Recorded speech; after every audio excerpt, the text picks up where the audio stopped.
Okay guys, today we are going to start chapter 2 linear equation in one variable. Linear equation in one variable इस chapter के ऊपर based question अपन class 7th में भी कर चुके हैं। क्लास 7th में चैप्टर 4 था सिंपल इक्वेशंस। तो स्टार्टिंग की जो एक्सरसाइज है वो ऑलमोस्ट क्लास 7th के ऊपर बेस्ड क्वेश्चंस की ही है, ताकि एक बार आप क्लास 7th का थोड़ा सा रिवाइज कर लें। तो अगर आपको linear equation in one variable का बेस समझना है तो आप क्लास 7 का चैप्टर 4 का वीडियो या फिर चैप्टर 4 पूरा एक बार कंप्लीट रिवाइज कीजिए। तो फर्स्ट एक्सरसाइज क्योंकि क्लास 7 के ऊपर बेस्ड है तो अपन थोड़ा उसको फास्ट मोड में करेंगे। तो लेट्स सी। ओके, तो सबसे पहले पिक करते हैं एग्जांपल नंबर 1। एग्जांपल नंबर 1 में देखिए, ये मेरा क्वेश्चन है। तो सबसे पहले मैं 3 को राइट हैंड साइड शिफ्ट करूंगा। जब मैं 3 को राइट हैंड साइड शिफ्ट करूंगा तो हो जाएगा 2x इक्वल्स टू 7 प्लस 3। यहाँ पे जो मेथड दिया हुआ है सॉल्व करने का, adding 3 both the side, please इस टाइप के मेथड को अवॉइड कीजिए क्योंकि अब आप सीनियर क्लासेस में आ गए हैं। तो इस तरह से नंबर्स को शिफ्ट करके इस तरह से सॉल्व करना सीखिए। अब तो मैंने 3 को शिफ्ट किया, इधर हो गया 7 प्लस 3। 7 प्लस 3 क्यों हो गया? क्योंकि लेफ्ट हैंड साइड में माइनस था, तो जब मैं इक्वल टू के राइट हैंड साइड में उसे लेके गया तो वो साइन चेंज हो गया और प्लस का बन गया। तो ये देखिए, ये हो गया 2x इक्वल्स टू 10। अब देखिए 2 यहाँ पे x के साथ मल्टीप्लाई हो रहा है, तो यहाँ पे मल्टीप्लाई हो रहा है तो राइट हैंड साइड में जाएगा तो 10 को डिवाइड करेगा, यानी x equals to 10 divided by 2। तो x की वैल्यू आ जाएगी 5। ठीक है, और इस वाले मेथड से भी x की वैल्यू 5। तो आपको ये वाला मेथड प्रेफर करना है क्योंकि सीनियर क्लासेस में अपन इस तरह से ही सॉल्व करेंगे, ये छोटे बच्चे सॉल्व करते हैं एकदम। अब देखिए एग्जाम्पल नंबर 2। अगेन सबसे पहले मैं 9 को शिफ्ट करूंगा राइट हैंड साइड, क्योंकि 9 यहाँ पे प्लस 9 है तो राइट हैंड साइड जाएगा तो माइनस 9 हो जाएगा। तो ये हो जाएगा 2y इक्वल्स टू 4 माइनस 9। तो 2y कितना हो जाएगा? 4 माइनस 9 कितना होगा? माइनस 5। माइनस 5 क्यों? देखिए एक प्लस है एक माइनस है, तो एक प्लस एक माइनस होता है तो सब्ट्रैक्ट करते हैं और साइन बड़े वाले का लगाते हैं। तो 9 माइनस 4 5, और साइन बड़े वाले का यानी 9 का साइन जो कि नेगेटिव है तो माइनस 5।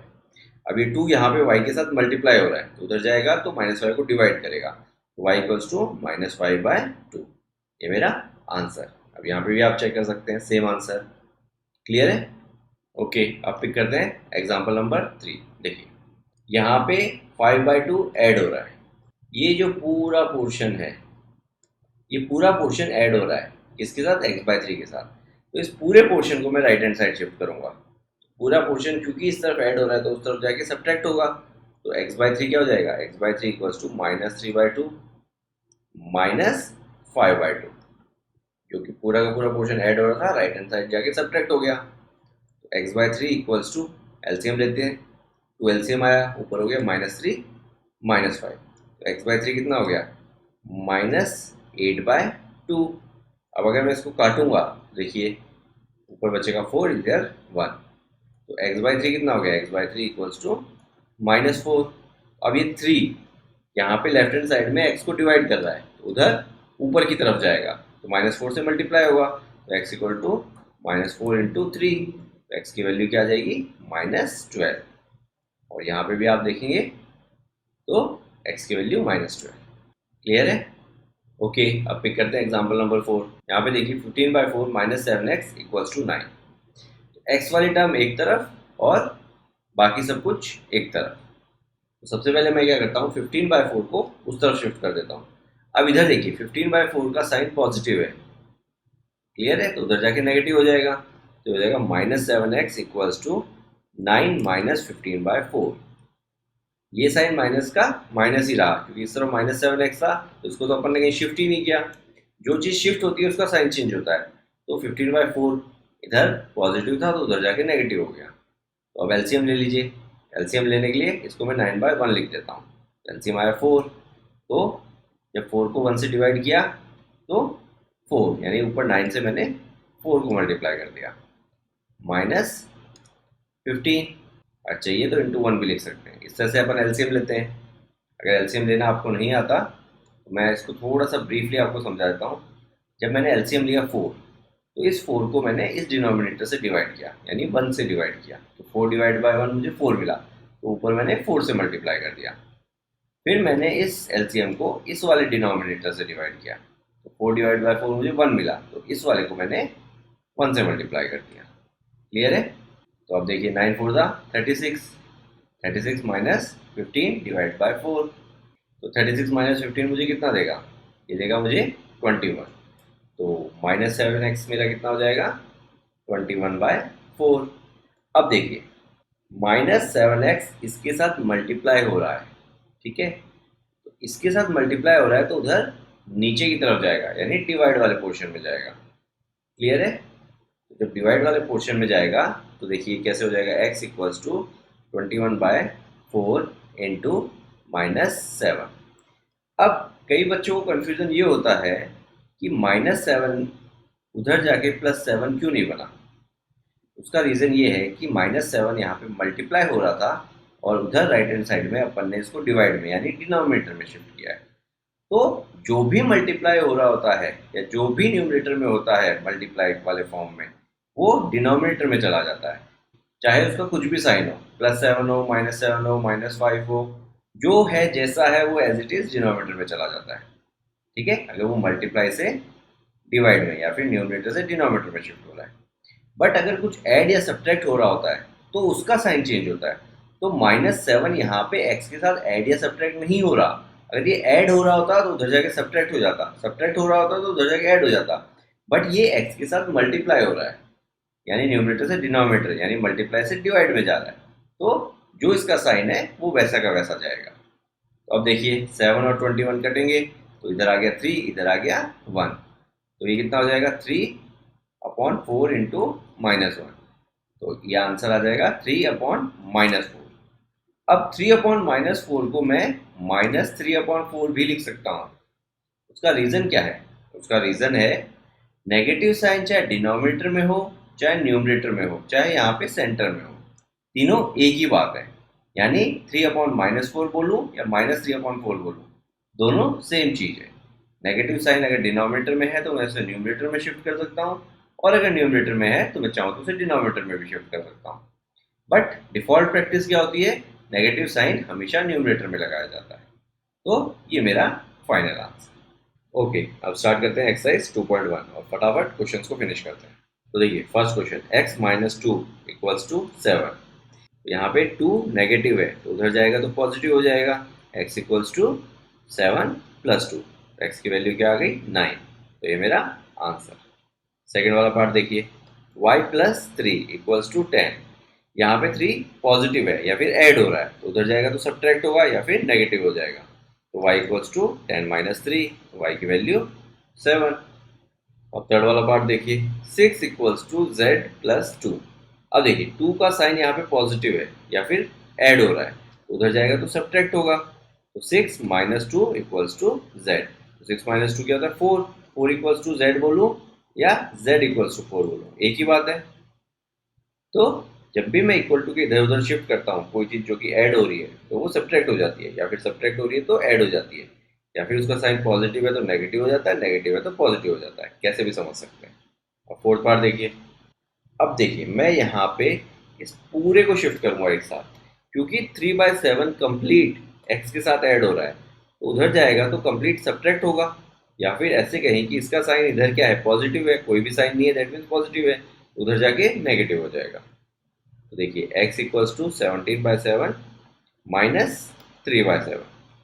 अब कई बच्चे ये भी बोल सकते हैं कि सर यहाँ पे 7 डिवाइड में है, उधर आपने इसको ऊपर मल्टीप्लाई में या फिर न्यूमरेटर में क्यों नहीं शिफ्ट कर दिया? उसका रीज़न समझिए, ये 7 डिवाइड सिर्फ 3 को कर रहा है। जब भी कुछ डिवाइड से मल्टीप्लाई या फिर मल्टीप्लाई से डिवाइड जाता है तो रूल क्या होता है कि वो कंप्लीट यानी लेफ्ट हैंड साइड या फिर राइट हैंड साइड जो कुछ भी है उसको कंप्लीट को डिवाइड या कंप्लीट को मल्टीप्लाई करें। यानी ये 7 कुछ इस तरह से होता, इस पूरे के नीचे होता यहाँ पे सेंटर में, तो मैं इसको शिफ्ट करता ऊपर की तरफ मल्टीप्लाई में। बट क्योंकि ये सिर्फ 3 को डिवाइड कर रहा है तो इसलिए मैं इसको इस तरह से शिफ्ट नहीं कर सकता, तो इसलिए मैंने इसको प्लस से माइनस में शिफ्ट किया। अब देखिए एक्स एलसीएम लिया 7, ऊपर हो गया 17 - 3, तो x की वैल्यू कितनी आ गई 14/7, तो 14/7 इसको काटिए तो ये कितना आ जाएगा 2, तो x की वैल्यू हो गई 2। समझ में आया? ये वाले इजी क्वेश्चन है। आगे जब एक्सरसाइज में कॉम्प्लेक्स इक्वेशंस आएगी तो अपन इक्वेशंस के रूल एक बार फिर डिस्कस करेंगे कि सबसे पहले किसको शिफ्ट किया जाता है, सबसे पहले शिफ्ट करते वक्त क्या देखा जाता है, सब कुछ डिस्कस होगा। बट ये इजी क्वेश्चन है, 7th क्लास के ऊपर बेस्ड है, तो अपन फटाफट कर लेते हैं। फिर भी अगर आपको कोई इशू आ रहा है तो प्लीज एक बार क्लास 7th का सिंपल इक्वेशंस वाला चैप्टर गो थ्रू कीजिए, तो आपको इतना इशू नहीं आएगा। अब देखिए फिफ्थ वाला पार्ट पिक करते हैं। 6x equals to 12। यहाँ पे देखिए 6x के साथ मल्टीप्लाई हो रहा है, ऐड या सब्ट्रैक्ट नहीं हो रहा। तो अब 6 क्योंकि मल्टीप्लाई हो रहा है तो ये नीचे डिवाइड में जाएगा या फिर न्यूमरेटर से डिनोमिनेटर में जाएगा, तो हो जाएगा 12/6। 12/6 कटेगा तो इधर 2 इधर 1, तो x की वैल्यू क्या आ गई 2। क्लियर है। अब 6 वाला पार्ट देखिए, t divide by 5 equals to 10। यहाँ पे आप देखेंगे 5 t के साथ ऐड या सब्ट्रैक्ट नहीं हो रहा, t को डिवाइड कर रहा है, या फिर ऐसे कहें कि डिनोमिनेटर में है, तो डिनोमिनेटर से इसमें शिफ्ट करेंगे न्यूमरेटर में, तो t क्या हो जाएगा, t equals to 10 into 5, t equals to 50। ये मेरा आंसर। ओके 7th पार्ट देखिए, 2x/3 इक्वल्स टू 18। अब देखिए मैं सबसे पहले 3 को शिफ्ट करूंगा इधर डिनोमिनेटर से न्यूमरेटर में, यानी डिवाइड से मल्टीप्लाई में। अब मैं इसको क्यों शिफ्ट कर पा रहा हूं, अगर आपको ध्यान है तो 4th वाले क्वेश्चन में मैंने 7th को डिनोमिनेटर से न्यूमरेटर में शिफ्ट नहीं किया था, और उसका रीजन मैंने क्या बताया था, क्योंकि 7 सिर्फ 3 को डिवाइड कर रहा है। लेफ्ट हैंड साइड में जो कुछ भी है उसको पूरे को डिवाइड करता तो मैं उसको शिफ्ट कर सकता था। तो यहाँ पे अगर आप देखेंगे लेफ्ट हैंड साइड में जो कुछ भी है, ठीक है, 2x है ऊपर, उस पूरे को 3 डिवाइड कर रहा है। क्योंकि पूरे को डिवाइड कर रहा है इसलिए मैं इसको उस तरफ डिनोमिनेटर से न्यूमरेटर में शिफ्ट कर दूंगा। 2x equals to 18 into 3। अब देखिए 2 लेफ्ट हैंड साइड में जो कुछ भी है उस पूरे को मल्टीप्लाई कर रहा है, तो उधर से न्यूमरेटर से डिनोमिनेटर में चला जाएगा, या फिर मल्टीप्लाई से ये कहें कि डिवाइड में चला जाएगा। तो 18/3 डिवाइड बाई 2। अब जो काटना है वो काट सकते हैं, तो 2 से काटा तो ऊपर 9 नीचे 1, तो x इक्वल्स टू 9 इंटू 3, तो 9 इंटू 3 कितना होता है 27। तो ये मेरा आंसर। क्वेश्चन नंबर 8 देखिए, 1.6 equals to y divided by 1.5। तो देखिए लेफ्ट हैंड साइड में जो कुछ भी है उस पूरे को 1.5 डिवाइड कर रहा है, यानी ऊपर जो कुछ भी है, ऑल्दो एक ही नंबर है बट जो कुछ भी टोटल है उसको पूरे को डिवाइड कर रहा है। अपना कंसर्न सिर्फ ये है, चाहे 1 हो चाहे 2 हो चाहे 3 हो, तो ये डिनोमिनेटर वाला पार्ट उधर न्यूमरेटर में मल्टीप्लाई में शिफ्ट किया जा सकता है। तो y इक्वल्स टू 1.6 इंटू 1.5, तो इन दोनों को मल्टीप्लाई कर लीजिए। देखिए मल्टीप्लाई कैसे करेंगे, 1.6 1.5 मल्टीप्लाई कर रहे हैं, तो देखिए 6 5 जा या फिर 5 6 जा 30, 0 3 कैरी, 5 1 जा 5 प्लस 3 8। इधर एक क्रॉस का साइन लगाया। अब 1 से 6 को मल्टीप्लाई करेंगे, 1 से 1 को करेंगे, ठीक है, इधर आ गया 0, 8 प्लस 6 14, 1 कैरी 2। अब मुझे डेसिमल लगाना है, तो देखिए एक डेसिमल यहाँ पे था, एक डेसिमल यहाँ पे था, यानी डेसिमल के बाद यहाँ पे एक डिजिट थी और इधर भी डेसिमल के बाद एक डिजिट थी। टोटल कितनी हो गई 2, तो मेरे आंसर में डेसिमल के बाद 2 डिजिट्स होनी चाहिए। डेसिमल यहाँ पे लगेगा, तो ये हो गया 2.40। 2.40 लिखूं या 2.4 लिखूं, क्योंकि डेसिमल वाले नंबर में लास्ट वाले जो जीरोस होते हैं उनकी कोई वैल्यू नहीं होती। चाहिए तो मैं इसके आगे और जीरो भी लगा दूं तो भी कोई फर्क नहीं पड़ेगा, ठीक है। तो जब जीरो लगाने से कोई फर्क ही नहीं पड़ रहा तो मैं जीरो हटा भी सकता हूँ इसका मतलब, ठीक है। तो मेरा 2.4 आंसर। अब 9 देखिए, देखिए यहाँ पे मैं -9 को उधर प्लस में शिफ्ट करूंगा। अब कई बच्चे बोलेंगे देखिए 7x से मल्टीप्लाई हो रहा है, इसको डिवाइड में शिफ्ट कर दीजिए। पहले नहीं कर सकता, उसका रीजन समझिए। मैं 7 को नीचे डिनोमिनेटर में इसलिए नहीं शिफ्ट कर सकता क्योंकि जो 7 है वो लेफ्ट हैंड साइड में जो कुछ भी है उस पूरे के साथ मल्टीप्लाई नहीं हो रहा। अगर ये कुछ ऐसे होता, ऐसे, यानी अब ये पूरे के साथ मल्टीप्लाई हो रहा है, तो सबसे पहले मैं इसको शिफ्ट करता मल्टीप्लाई से डिवाइड में या फिर न्यूमरेटर से डिनोमिनेटर में। बट क्योंकि ऐसा नहीं है इसलिए मुझे पहले प्लस या माइनस वाला शिफ्ट करना पड़ेगा, तो मैं इसको पहले शिफ्ट करूंगा। तो ये हो जाएगा 16 + 9, तो 7x कितना हो जाएगा, तो 16 + 9 हो जाएगा 25, तो 7x इक्वल्स टू 25। अब क्योंकि 7 लेफ्ट हैंड साइड में जो कुछ भी है उस पूरे से मल्टीप्लाई हो रहा है, ऑल्दो एक ही नंबर है, एक x ही है, बट जो कुछ भी है उससे पूरे से मल्टीप्लाई तो हो रहा है। अपना कंसेप्ट तो खाली वो है, तो अब 7 को नीचे डिनोमिनेटर में शिफ्ट कर सकते हैं, तो हो जाएगा 25/7। तो ये मेरा आंसर। ओके, अब पिक करते हैं क्वेश्चन नंबर 10। देखिए 14y माइनस 8 इक्वल्स टू 13। अब अगेन सेम इशू, मैं पहले 14 को शिफ्ट नहीं कर सकता क्योंकि 14 लेफ्ट हैंड साइड में जो कुछ भी है उससे पूरे से मल्टीप्लाई नहीं हो रहा। अगर ये ऐसा होता, कुछ पूरे से मल्टीप्लाई हो रहा होता, तो मुझे पहले 14 को ही शिफ्ट करना पड़ता, फिर मैं 8 को पहले शिफ्ट नहीं कर सकता था। तो फर्स्ट प्रायोरिटी जो मल्टीप्लाई हो रहा है और डिवाइड हो रहा है उसी को दी जाती है। बट कंडीशन क्या है मल्टीप्लाई और डिवाइड में? जो कुछ भी हो उस पूरे से या तो मल्टीप्लाई हो रहा हो या उस पूरे को डिवाइड कर रहा हो। तो ऐसा है नहीं, 14 तो सिर्फ y से मल्टीप्लाई हो रहा है, तो मैं -8 को उधर शिफ्ट करूंगा, तो -8 उधर जाके +8 हो जाएगा, 13 + 8। 14y इक्वल्स टू 13 + 8 कितना होगा 21। तो y क्या हो जाएगा 21/14। अब 14 नीचे क्यों चला गया? क्योंकि लेफ्ट हैंड साइड में जो कुछ भी था उससे पूरे को मल्टीप्लाई कर रहा था। अब देखिए दोनों 7 की टेबल में आते हैं, ये 3 ये 2, y की वैल्यू हो गई 3/2। अब क्वेश्चन नंबर 11 देखिए, 17 + 6p इक्वल्स टू 9। अब सबसे पहले मैं क्या शिफ्ट करूंगा? मैं 17 को उधर शिफ्ट करूंगा। रीजन, मैं 6 को नहीं कर सकता क्योंकि 6 सिर्फ y के साथ मल्टीप्लाई हो रहा है। तो 17 यहाँ पे ऐड हो रहा है, या फिर ऐसे कहें कि इसका साइन प्लस है, उधर जाएगा तो माइनस हो जाएगा। 6y equals to 9 minus 17। तो 6y क्या हो जाएगा 9 माइनस 17, एक पॉजिटिव नंबर है एक नेगेटिव नंबर है, तो करेंगे सब्ट्रैक्ट ही, 17 माइनस 9 करेंगे तो आपको मिलेगा 8। और साइन किसका लगाएंगे? बड़े वाले का, बड़ा 17 है उसका साइन नेगेटिव है, तो ये -8 हो गया। अब 6 को उधर शिफ्ट करूंगा क्योंकि 6 मल्टीप्लाई हो रहा है, y के साथ ऐड या सब्ट्रैक्ट नहीं हो रहा, तो मल्टीप्लाई से डिवाइड में या फिर न्यूमरेटर से डिनोमिनेटर में जाएगा। तो y इक्वल्स टू -8/6। अब 2 की टेबल में दोनों आते हैं, तो ये 4 ये 3, y इक्वल्स टू -4/3। ओके, अब करते हैं 12th लास्ट पार्ट। देखिए x/3 + 1 इक्वल्स टू 7/15। अगेन देखिए, क्योंकि 3 सिर्फ x को डिवाइड कर रहा है, अगर ये ऐसे होता पूरे को डिवाइड कर रहा होता तो पहले मुझे 3 को शिफ्ट करना पड़ता, मैं पहले 1 को शिफ्ट नहीं कर सकता था उस केस में। बट क्योंकि 3 सिर्फ x को डिवाइड कर रहा है, पूरे को डिवाइड नहीं कर रहा है, तो मैं 1 को शिफ्ट करूंगा, तो ये ऐड हो रहा है, उधर जाके सब्ट्रैक्ट होगा। x/3 equals to 7/15 -1। अब एलसीएम ले लेते हैं, तो एलसीएम के लिए यहाँ पे 1/1 कर देता हूँ मैं। एलसीएम आया 15। अब देखिए ये जो एलसीएम आया इसको मैं डिनोमिनेटर 1 से और डिनोमिनेटर 2 से, दोनों से डिवाइड करता हूँ।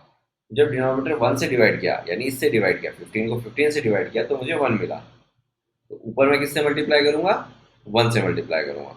अब इस एलसीएम को मैं इस डिनोमिनेटर से डिवाइड करूंगा, यानी 15 डिवाइड बाय 1, मुझे 15 मिलेगा। तो ऊपर मुझे किससे मल्टीप्लाई करना है? मुझे 15 से मल्टीप्लाई करना है, यानी 1 × 15, जो होगा 7 माइनस 15/15। और इधर x/3 तो ऑलरेडी है ही, तो 7 माइनस 15 आपको क्या देगा? -8। तो x/3 इक्वल्स टू -8/15। अब देखिए ये 3 लेफ्ट हैंड साइड में जो कुछ भी है उस पूरे को डिवाइड कर रहा है, या फिर डिनोमिनेटर में है तो ये न्यूमरेटर में जाएगा अब, ठीक है, तो यानी ऊपर जाएगा। तो x बचेगा इधर, और उधर क्या हो जाएगा -8 × 3/15। अब देखिए 3 की टेबल में 3 1 सा 3 एंड 3 5 सा 15, तो x की वैल्यू क्या हो गई? -8/5। तो इस तरह से आपकी एक्सरसाइज कंप्लीट होती है। बहुत ही बेसिक और बहुत इजी एक्सरसाइज थी, but still if you face an issue you can discuss with us 1-to-1। और प्लीज़ एनसीईआरटी तक अपने आप को लिमिटेड मत रखिए, एक्स्ट्रा बुक्स पिक कीजिए, R D Sharma, R S Agarwal, P K Garg, together, any आपकी स्कूल की वर्कशीट्स कुछ भी पिक कीजिए, बट मैथ्स सिर्फ और सिर्फ प्रैक्टिस मांगती है। जितना आप प्रैक्टिस करेंगे उतना ही आपकी मैथ स्ट्रांग होती चली जाएगी। Okay, see you in the next video.